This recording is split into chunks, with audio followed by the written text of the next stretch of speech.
Hello students, इस video में हम लोग एनसीईआरटी की एक्सरसाइज 4.4 के बचे हुए क्वेश्चंस देखेंगे। क्वेश्चन नंबर 1 हम लोग पिछले वीडियो में देख चुके थे। क्वेश्चन 2 से अब स्टार्ट करते हैं। Find the value of k for each of the following quadratic equations so that they have two equal roots. दोनों में के की कुछ ऐसी वैल्यू निकालनी है कि उसके दोनों रूट्स बराबर हो जाए। कैसे कर सकते हैं इसको? देखो, एक तरीका तो ये है कि अगर ये परफेक्ट स्क्वायर बन जाता है, पूरा का पूरा परफेक्ट स्क्वायर बन जाता है, तब फिर रूट्स जीरो हो जाएंगे, रूट्स दोनों बराबर हो जाएंगे। लेकिन वो बहुत कॉम्प्लिकेटेड काम होगा। इसको पूरा का पूरा स्क्वायर, परफेक्ट स्क्वायर बनाना है, उसके लिए के की वैल्यू निकालनी है, काफी मुश्किल काम होगा। सीधा सीधा डी से हम लोग काम कर देंगे। D is equal to zero होना चाहिए। D is equal to zero होगा तो हमारा काम हो जाएगा। डी कैलकुलेट कर लो। पहले क्वेश्चन के लिए यदि डी का फॉर्मूला याद है ना, D is equal to B square minus 4ac, है ना। चलो, क्वेश्चन नंबर 1 के लिए यदि डी निकालते हैं तो क्या होगा? K square minus 4 into 2 into 3 is equal to zero. This implies k square is equal to 4 3 12, 4 3 12, 2 24, यानी कि के की क्या वैल्यू आएगी? प्लस या माइनस स्क्वायर रूट ऑफ 24। ठीक है। स्क्वायर रूट 24 में से फिर से जैसे 4 कॉमन निकाला था, पिछली बार 2 कॉमन निकाला था ना, इस बार क्या निकाल सकते हैं कॉमन? फिर से 2 कॉमन निकल जाएगा, प्लस माइनस 2 स्क्वायर रूट 6। के की वैल्यू 2 स्क्वायर रूट 6 आएगी। समझ में आया? समझ में आ रहा है कैसे हुआ? डी कैलकुलेट किया हमने, D is equal to zero होना चाहिए, बस D is equal to zero कर दिया, एक के की वैल्यू निकल करके आ गई। नेक्स्ट क्वेश्चन पे है, क्वेश्चन नंबर 2। फिर से इसमें डी की वैल्यू निकालनी है। ओके, पहले तो इक्वेशन इसको हमें स्टैंडर्ड फॉर्म में लाना है। K x into x minus 2 plus 6 is equal to zero. तो इसको सिंप्लीफाई करो, क्या आएगा? K x square minus 2kx plus 6 is equal to zero. अब इस इक्वेशन के लिए हमें d is equal to zero करना है। निकालो d। d is equal to B square minus 2k square minus 4 into a क्या है? k, c क्या है? 6। क्या हुआ? 4k square minus 24k is equal to zero. फिर से क्वाड्रेटिक आ गया, कोई बात नहीं, इससे हमें बस d की वैल्यू के की वैल्यू निकालनी है। यहाँ पे इस इक्वेशन से हमें k की वैल्यू निकालनी है, तो उसको निकाल देते हैं। बहुत सिंपल है। यहाँ पे तो कैंसिल करा दो ना, एक k को कैंसिल करा दो, एक 4 को भी कैंसिल करा दो, क्या बचेगा? k minus 6 is equal to zero, यानी कि k इज इक्वल टू 6। दूसरे क्वेश्चन में हमें k की क्या वैल्यू आई? k is equal to 6। पहले क्वेश्चन में आया था plus minus 2 square root of 6। दो वैल्यूज आ गई थी पहले इक्वेशन में। ओके, सॉरी, एक मिस्टेक हो रहा है यहाँ पे। k is equal to zero भी तो एक सॉल्यूशन होगा ना। रुको, इसमें 4 कैंसिल कराओ पहले तो क्या बचता है? K square minus 6k is equal to zero. अब इसमें से k कॉमन ले लो, k minus 6 is equal to zero, यानी कि एक रूट तो हो जाएगा हमारा k is equal to zero, और दूसरा रूट हो जाएगा k इज इक्वल टू 6। दो रूट्स आ रहे हैं यहाँ पे। तो देखो, यहाँ पे दो रूट्स लेने, k is equal to zero भी था, k इज इक्वल टू 6 भी था, लेकिन k is equal to zero जैसे ही रखेंगे ना, तो पूरा का पूरा इक्वेशन ही अजीब सा हो जाएगा। क्या हो जाएगा फिर? इक्वेशन में कुछ बचेगा ही नहीं। k इक्वल टू जीरो जैसे ही रखेंगे, इक्वेशन कुछ बचेगा ही नहीं। इसलिए k इक्वल टू जीरो को इग्नोर कर देना है, हमें सिर्फ k इक्वल टू 6 वैल्यू लेनी है।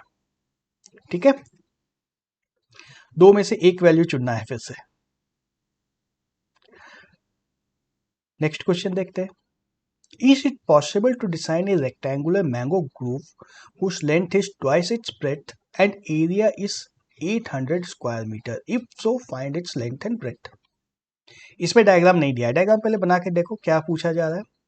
एक रेक्टेंगल चाहिए जिसका length is double it's breath, कुछ इस तरीके से।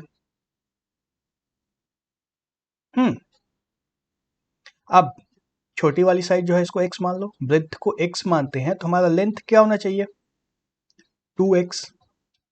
2x हमारा लेंथ होगा, x हमारा ब्रेथ होगा। इसका एरिया 800 स्क्वायर मीटर चाहिए। ऐसा हो सकता है क्या?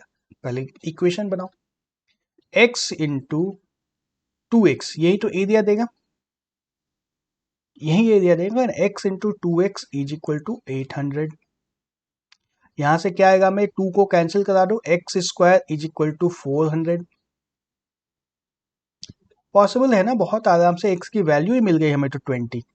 -20 को मैं इग्नोर कर रहा हूँ, x इज इक्वल टू -20 भी आएगा, उसको मैंने पहले इग्नोर कर दिया। x की वैल्यू 20, ये 20 हुआ, ये 40 हुआ, आराम से बन गया है, तो कोई दिक्कत ही नहीं हुई। Is it possible to design rectangular mango group? Yes it is possible. Length और ब्रेथ क्या होगा, ब्रेथ 20 होगा, लेंथ 40 होगा। बहुत ही आसान क्वेश्चन था ये तो। Question 4, is the following situation possible, if so determine their present ages. Situation क्या है, the sum of the ages of two friends is 20 years. 4 years ago the product of their ages was 48 years. कैसे बनाएंगे? दो friends हैं ए और B, है ना। ए की एज मान लेते हैं एक्स है, लेट ए की एज एक्स है तो बी की एज क्या होगी, वाई नहीं मानना है, x -20 मान लो, एक वेरिएबल कम हो जाएगा ना। जहां भी हो सके एक वेरिएबल कम करने की कोशिश करेंगे हम लोग। हमें सम 20 दिया है तो एक ही बार यूज कर लो, x -20, x -20 नहीं 20 - x। बी की एज क्या होगी 20 - x। अब हमें क्या दिया है, 4 years ago the product of their ages was 48। 4 साल कम करो, इसकी एज में 4 साल कम करेंगे तो x -4, इसमें 4 साल कम करेंगे तो 16 - x। इसका प्रोडक्ट हमें दिया है 48। x -4 multiplied by 16 - x is equal to 48। Equation बनाओ, 16x - 64 - x square plus 4x is equal to 48। यानी कि 16x plus 4x 20x -x square -64 और -48 कितना हो जाएगा, 8 4 12, 1 carry -112 is equal to 0। X square के साइन को पॉजिटिव किया जाए, हम -1 से मल्टीप्लाई कर देते हैं, x square -20x plus 112 is equal to 0। ठीक है, is it possible? D check करो, डी। बी स्क्वायर 20 -20 का square -4 into 1 into 112 is equal to 400 minus 448 is equal to -48 हो गया, -48 हो गया। तो इट इज नॉट पॉसिबल, ये हो ही नहीं सकता है। एक्स की किसी भी वैल्यू के लिए ये पॉसिबल नहीं हो सकता है। तो this situation is not possible, है ना। No this is not possible. देख लो कैसे क्वेश्चंस आते हैं, ऐसे भी क्वेश्चन आते हैं विच इज नॉट पॉसिबल। अब लास्ट क्वेश्चन पे आते हैं, question number 5। Is it possible to design a rectangular park of perimeter 80 meter and area 400 square meter? If so, find its length and breadth. Park इस तरह का कुछ बनाना है, rectangle.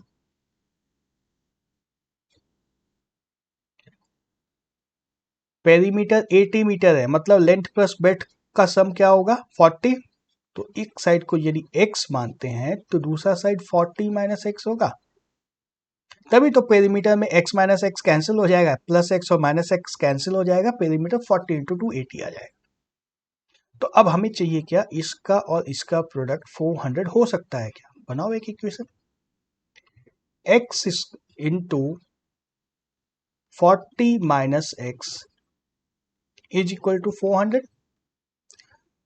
खोलो ब्रैकेट को, 40x minus x square is equal to 400। सब कुछ को राइट साइड में ले आते हैं, x square minus 40x plus 400 is equal to 0। D निकालो फिर से, माइनस 40 का square minus 4 into A into C is 400। 1600 minus 4 4 जा 1600 is equal to 0। Possible, D equal to 0 मतलब पॉसिबल है ना। एक रूट होगा, एक रूट पॉसिबल है इसका, तो रूट को निकाल देना। यहां से x is equal to minus B by 2a minus of minus 40 divide by 2 that is equal to 40 by 2 20 meters. x is equal to 20 meter, this is also 20 meters. बस इसी केस में ये पॉसिबल है। रेक्टेंगल नहीं बनेगा, है ना, rectangle नहीं बनेगा, स्क्वायर बन सकता है।